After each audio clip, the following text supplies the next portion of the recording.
I want you guys to be really good. This is super important to be really good at understanding when to sell what, right? When do you sell what, right? And it comes down to really one thing, which is what? Problem. Yeah, their problem, their DBM, right? And yes, you need the knowledge to be able to know, right? Now it comes down, we don't sell that many things. And who else? Here's another thing that makes us part of our blue ocean strategy. What do most financial advisors sell? Yeah, but everything. They sell everything. And it makes them not great at what? One particular event. And also not differentiate, yeah, not being like the go-to person. Right. So I got a phone call on Sunday night from one of Jeff's clients that his son-in-law has lost half of his money in his 401k in the last 3 months. Yep. And he was out to dinner with them. And the first person he said was, what? You need to talk to? Why? This is so different. He can help you. But that's what you have to start establishing yourself as. That's why it's super important to get out there and let people know what you're doing, especially in it's your first couple months, right? Everyone should know what you're doing, right? So there's different times and places. Really, there's really three main things that we offer. What are they? Okay, whole life. Yep, term, and three is, yeah. Cool. So this is stuff to write down and take notes on. Even if you've been here for a year. I was gonna say 5 years, but no one's been here for a year. What are the reasons that somebody wants to buy whole life? What's the DBMs or what are the problems or the reasons or the pain points that somebody wants whole life? Cool. So let's call this death. Let's call it death benefit, right? They care. There's some emotional attachment to death. But now, really, you're right. It shouldn't. Yeah, and it shouldn't be death benefits the effect, right? But you're right. The pain point is, let's call it like a death experience, right? And that doesn't. I don't mean like a near death experience where they were in a coma and came out and saw God. I'm talking about like a family that they had a member, right? When I remember my best friend John, he got into a bad car accident. And he's like, Josh, and I need insurance right now. He just messaged me. He just got the check from the insurance company, so we're gonna figure out what to do with it. Right. But again, I'm his best friend, and he's gonna go to me because he trusts me. Because I've established myself as that. But it's taken years. Right before he's like, I don't even know if you're gonna last in insurance. You went from hoagies to loans to insurance, but eventually you become the person that people go to. And from my experience, it usually takes a year or two, for real, right? And some of you have had experiences with that, with parents, with friends, with family, right? And it takes a little time for them to see you're serious, all right? So they have some sort of death experience. What else? Big purchases upcoming. Okay, cool. Big money. Big money, lost money in the market. What else? Don't trust the banks. Okay. So let's call it F the system. Session planning. Okay, sure. Like I got Succession planning or / estate planning. Yeah. What'd you say? Cool. And just for the disparity, right? How do you handle the answer to this question? Are dividends guaranteed? No, they're not. They've paid out. But they've paid out for over a century, right? And is that since the birth of America? Yes. Most insurance Never in companies. history has one America not paid dividends. They didn't pay a dividend 2 years ago during COVID. Good to know, right? But it's okay. It's okay. That doesn't mean that it didn't grow out. Correct. It doesn't mean that it didn't grow. Their cash value, correct. It grew at the guaranteed rate, not the dividend rate. Cool. But yes, cool. Those are some good experiences, some reasons for whole life. Now, what about term? Death experience. Okay. some sort of debt experience. What else? Family, Yup, great. Mortgage. Family protection, mortgage protection. What else? not ready for whole life. Okay. Which is, let's call it, not ready. What would be, there's really two reasons for them not to be ready. Not enough money. Huh? Not committed or canceled. Cool. Not commit, it could just be a commitment thing. And it could be an affording thing, Or an education thing. or an education thing, or a knowledge thing. Yep. Great. All right, those are probably the three reasons why people would say they're not ready. Or they have to show on paper for like a loan or something. Cool. That would maybe go around with It's kind of like affording. Yeah. Like some people get it, they need Oh, it for, or to get a loan. yep, in for a fact, house. Nashay just sent me there's a Supreme Court ruling. You ever watch any law movies when they're like, hey, I need precedent, and they're like, the precedent was like Tanner versus Ward, and this year is what set the precedent, whatever, right? Well, there was a precedent that was just set last week that now the death benefit for a buy-sell agreement is included in the valuation of the company. Oh. So if you want to increase the valuation of your company, there's a thing to do that. So I made a note to schedule a call with One America's advanced team for the biz equity thing.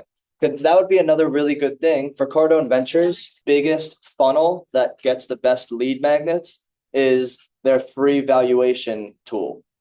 So if we have a free valuation tool, we might be able to say, hey, click this link, fill out this form, and one of our specialists will get back to you for a free valuation. And then who are the only types of people that would click on that? Business owners that want to do what one day? Right. And when they sell their business after learning from Brent, what are they think they're going to have what? Lots of money. But the first thing they're going to have to do is pay, and then they're going to have a lot less in retirement than they think they do, right? So these are just sick, because the whole WB, the whole 4% rule also just goes with a lump of cash. Cool. So these are cool situations. Why would somebody buy an annuity? They're old. Retirement. Okay. Reserve When you account. say old, what do you mean by they're old? They're getting ready to retire or already retired. Okay, and pre-retirees and retirees, okay, but why? Because when it's somebody, well, what's the reason? That's not really the reason. Yeah, it's preservation of capital. Right, but can't somebody preserve capital over here too? Yes, right, but they just would have to pay a what? A premium, just a premium, just the word premium, right? Cool, why else would somebody get an annuity? Okay, guaranteed income. Why else? Long-term care. Why else? There's a death benefit. There is a death benefit. So, Explain more about the long-term care with annuity. yeah, sure. So this is really what it is. A lot of them have what's called a doubler. This isn't every carrier, by the way. But a lot of them have a doubler, which really means that if they're getting $5,000 a month in guaranteed income, then while they're in long-term care facility, they would get double the income. If you don't double down, there is still long-term care. There is, but a lot of them also have a bonus that you can add to it. Every carrier is a little different, and you got to read it. One of the best things John Mason told me to do when I first started was print out an illustration for every product you're going to sell and read every word of it. Read it. Understand it. The whole life. Look, the life insurance and the annuity illustration, they both have all the definitions. Look, 49-year-old. Look, you can literally read. Oh, wait. Look, they literally have definitions. What are fixed indexed annuities? Indexed annuities can provide blank. What else should you know? What is it prepared for? Look, an index cap is a common feature. The illustration assumes this. These are hypothetical growth rates. And then at the end, why do you think I know where they are? Because I've read it, right? Wouldn't it be cool, Lexi, Zarek, Jared, even Jared, Christian, Casey, Aaron, even me need a reminder, right? Of what does this mean? What are the account options? What is an annuitant? Right? What's the cap rate mean? Also. we have Resources, like when I was working with the financial advisor of my BNI group on a client. And I didn't really know what to do, so I literally just called Austin at V2, and he has access to all the annuity companies. I told him what I wanted, and he sent me Absolutely. 5 illustrations, and said, here you go. So don't forget that one of the good things about us being in the position we're at is like brokers, we have access to all this stuff. You can call someone in America, you can call someone in One America, like, you don't have Correct. to know everything. It's good to know the basic details, but like, there's so many companies. Absolutely. And the first thing I would do is like go to Casey and Aaron. Then if they don't know, they'll tell you to go to me. And if I don't know, I'll tell you to call somebody and I'll tell you who to call. But there's plenty of options, right? Indexed annuities, cool. Preservation of capital, guaranteed income, long-term care, and death experience, right? Because they have a death benefit, right? Now, if somebody here, let's play a little trivia. How do you know if somebody says, well, I have a death experience, right? This is something that is in all three. Well, how do you know which one to choose? If somebody called you and said, my mom just passed away and she left us nothing and it's so painful for me, I don't want my kids to have to deal with that. How do you know which one? That's fact finding. That was the Cool. only question that was asked. Well, if somebody comes to you, why can't you just choose? You have to ask questions, right? So in what situations would it be best to use an indexed annuity versus life insurance? If the guy can't qualify for life, Okay, that's one. Cool, great. Uninsurable. That is an option. There's money sitting in 'Cause- 401. Because there's what? There's no medical for annuities. Yep, what else? Money sitting, period. Right, they have money where? And when I think of fact finding questions, I think about that one table. Where do you store your money? Right, so it's in the bank, right? In stocks, in bonds, in mutual funds, in 401k, in IRA, in real estate. Bob Galliano, he has a HELOC. What's a HELOC stand for? What does that mean?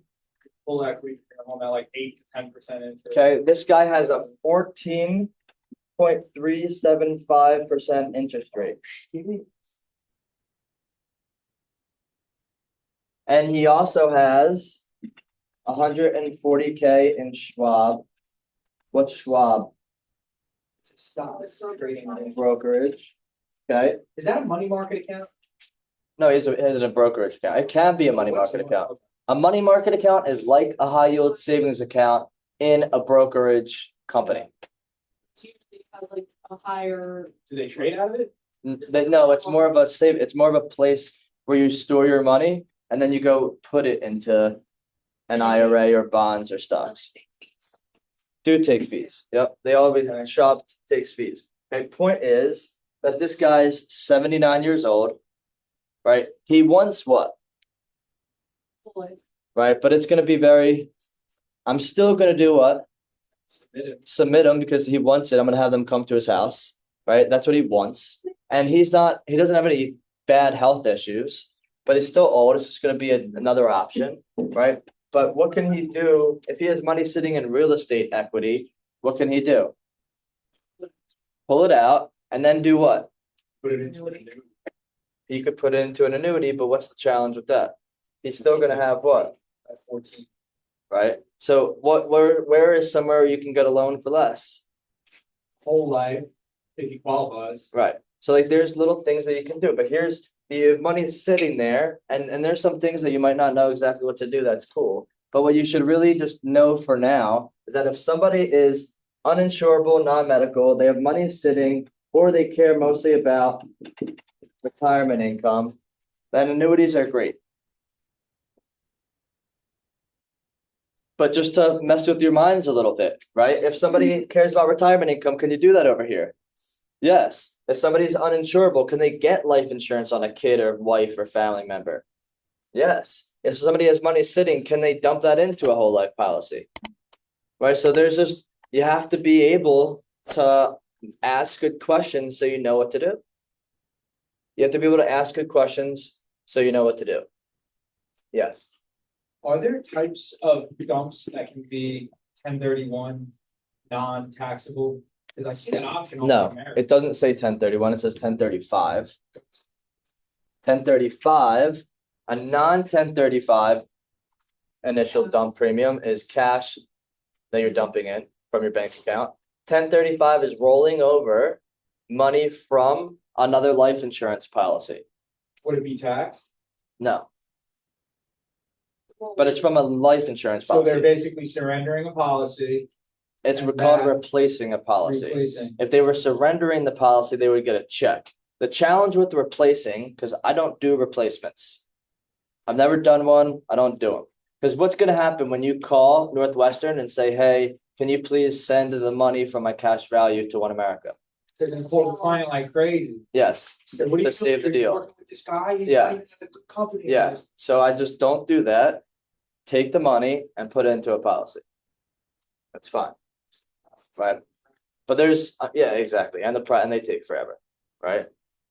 But these are just things that are important. Yesterday I had a call with this other guy's the son-in-law with the 401k thing. The guy's got 33K in his 401k. He has no other money anywhere. He's got 2 kids, makes $5,000 a month. What do I do? It's an active 401k, so he can't do what? He can't do this. So that's out. A lot of the way my brain works is process of elimination. Right? He can't do this. I dimed him and he needs $1.2 million. So what's he not going to be able to really get? He's not going to get this because he doesn't have enough money. So he needs to get this. But even and he also smokes cigs every day. So and his kid's 6 and 3. So I need to do what? A what year term? Or a 15. 15-year term, and it's $260 a month for 1.2 million. He only puts $150 a month into his 401k, and he's living paycheck to paycheck. So like, the only thing I can do is this.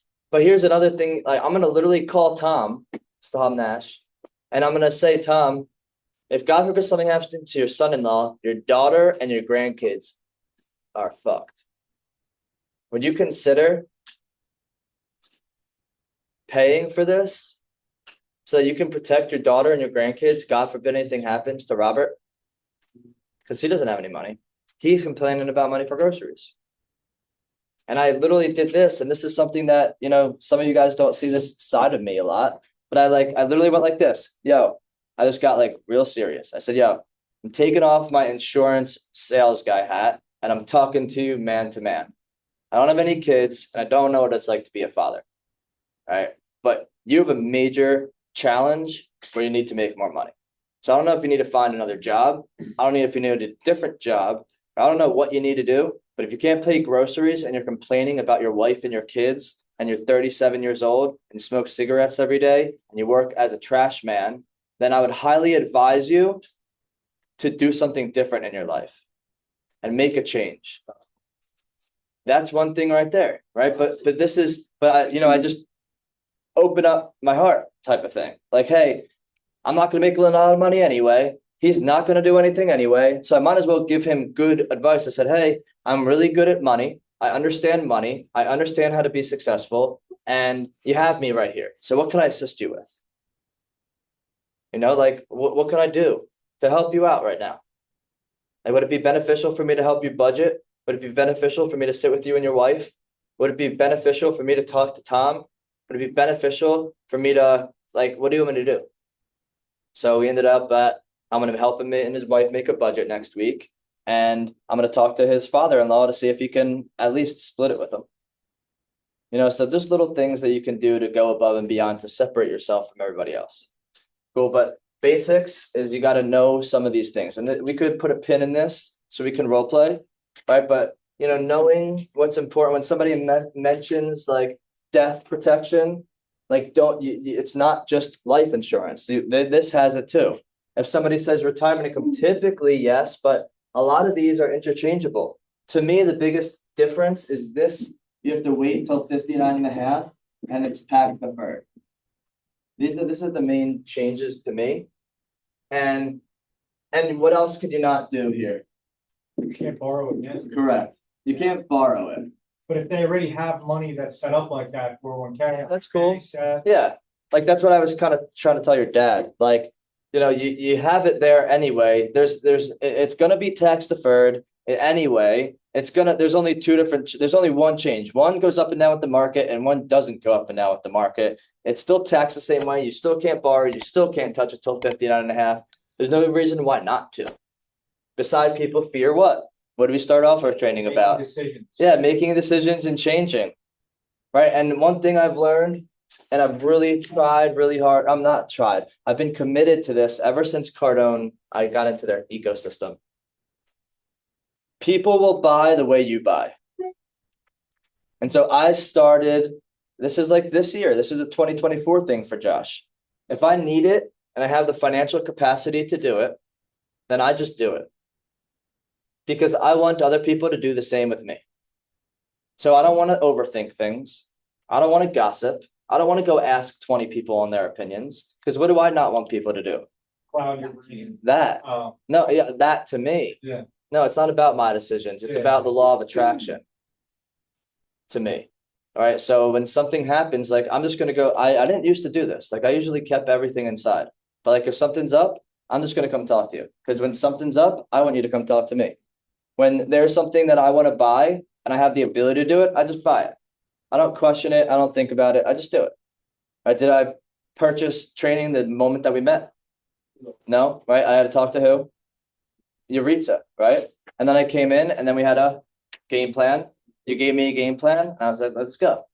Right? So a lot of times maybe you need a game plan. Maybe you need to give them a game plan. Maybe you need to do stuff, but people are going to buy the way that you buy.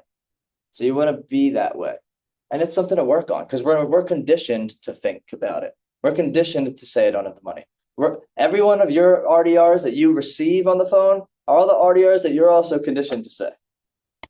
So it's important to start letting go of those in your life so you can start letting go of them when you're on the phone. And it's a challenge. It's like a little game I play with myself.